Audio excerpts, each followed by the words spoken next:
વિશ્વ સ્વાસ્થ્ય સંગઠને ફાઇઝર બાયોટેક વેક્સિનને ઇમરજન્સી ઉપયોગ માટે મંજૂરી આપી છે.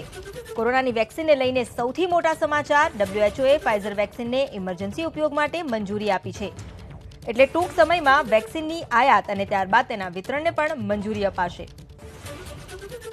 કોરોનાની મહામારી ફેલાયા બાદ કોઈ વેક્સિનને WHOએ પ્રથમવાર માન્યતા આપી છે. WHOના આ નિર્ણયથી અન્ય દેશો માટે વેક્સિનના રસ્તા ખુલી ગયા છે અને ટૂંક સમયમાં તેની આયાત તેમજ વિતરણ વ્યવસ્થાની પણ મંજૂરી આપી દેવાશે. જણાવી દઈએ કે બ્રિટને સૌથી પહેલા 8 ડિસેમ્બરે આ વેક્સિનના ઇમરજન્સી ઉપયોગ માટે મંજૂરી આપી હતી. ત્યારબાદ અમેરિકા, કેનેડા અને યુરોપિયન યુનિયનના દેશોએ પણ વેક્સિનના ઉપયોગની મંજૂરી આપી હતી.